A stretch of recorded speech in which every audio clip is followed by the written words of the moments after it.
Welcome to Charlotte's Reading Adventure, sponsored by the Historic Tivoli Theater. I'm Robert White, and this is Charlotte White. Today, we would like to welcome you and our special reader. Hi everybody, my name is Vinny. I'm Charlotte's uncle, and I am stationed on the Guard Cutter Margaret Norvell out of Miami Beach, Florida. For Charlotte's Reading Adventure today, we're going to read Sarabella's Thinking Cap.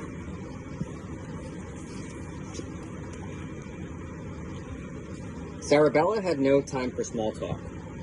In fact, she never talked much at all, because she was too busy thinking. She thought about big things and small things,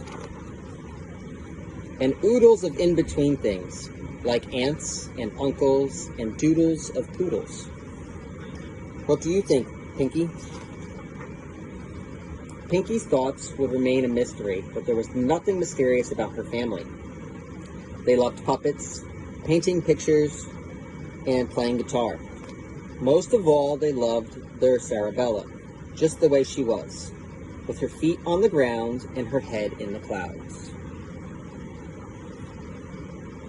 To Sarabella, there was nowhere she would rather be than daydreaming of painted ponies racing across the sky.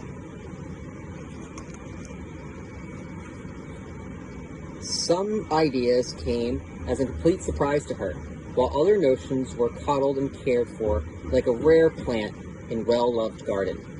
I need to read up on you, mister. There was never a doubt that Sarabella had a green thumb for thinking. The problem was, no one ever knew what she was thinking about. Her teacher, Mr. Fazzani, had a knack for knowing just what Sarabella wasn't thinking about, and that was schoolwork. Sometimes, all it took was a word, a sound, or the scent of Samantha's magic markers to carry her thoughts away. And that's when Mr. F., who was really very nice, had to send her home with another note. And this made Sarabella feel terrible. The notes never upset her parents, because once upon a time they had gotten sent home with notes too. Really, said Sarabella? Really, replied her mom. You have daydreams in your DNA. At bedtime, Sarabella cuddled up to her big sister, Cece. I wish I knew how to focus, said Sarabella. It's easy, said Cece. All you have to do is take a deep breath and squint. At school the next day, Sarabella followed her sister's advice, but all she got was a dizzy spell and a visit to the school nurse for an eye check. One night, during Sarabella's math facts memorizing meltdown, a bear of a thought dropped by for a chat. I have a good head for numbers, he said. I can see that, replied Sarabella. Keep me in mind if you ever need help, said the bear. I'll consider it, said Sarabella, and that was her first mistake. The second was taking the bear to school the next day. I sure hope you left some room in your head for math facts, said Cece. There was always room in Sarabella's brain for one more tantalizing thought. Just not math facts. By the time they had arrived in class, the bear had fallen asleep. But waiting in the wings was an odd flock of birds who didn't know the difference between an egg and the number 8. That's when she heard Mr. F. calling her nickname. Earth to Sarabellum, he said. A penny for your thoughts?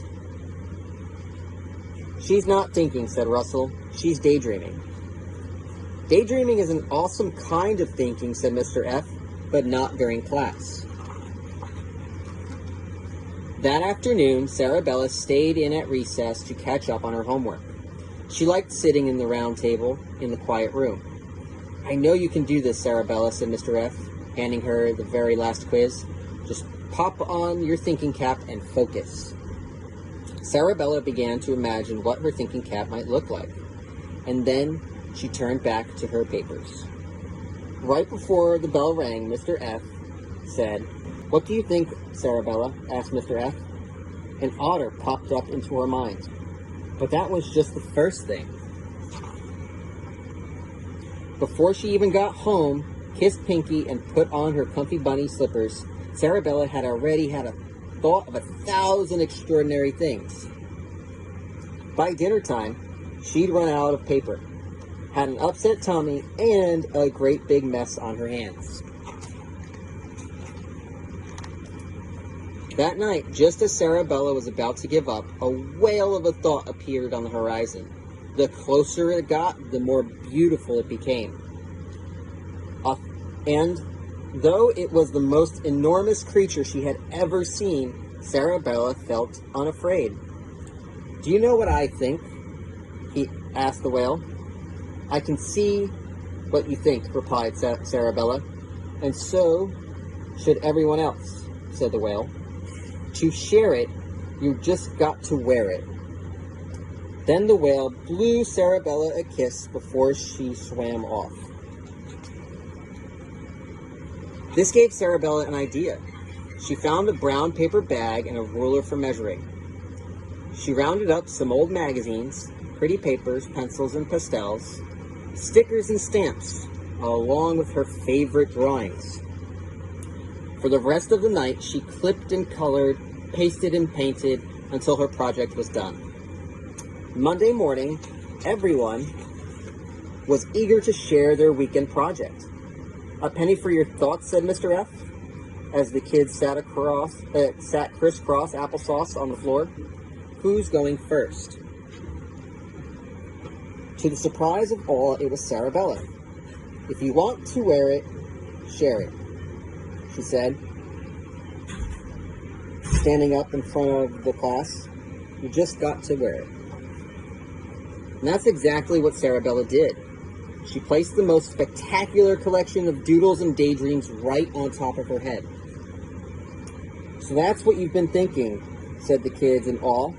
Laura saw unicorns and Xavier saw planets. Dylan saw a cat, a snake, and a feather, while Nate reported seeing clouds with a touch of bad weather. "A penny for your thoughts, Mr. F," said Sarabella. "I think," he said with a smile, "your thoughts are worth more than all the pennies in the world."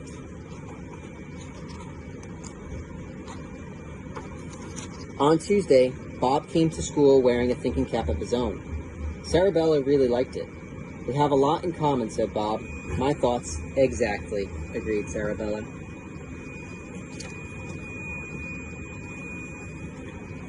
All right, everybody. Thank you for reading Sarabella's Thinking Cap with me. I hope you enjoyed it.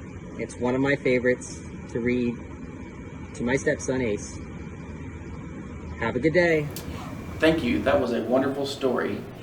And as always, tune in tomorrow for the next chapter in Charlotte's Reading Adventure, sponsored by the Historic Tivoli Theater.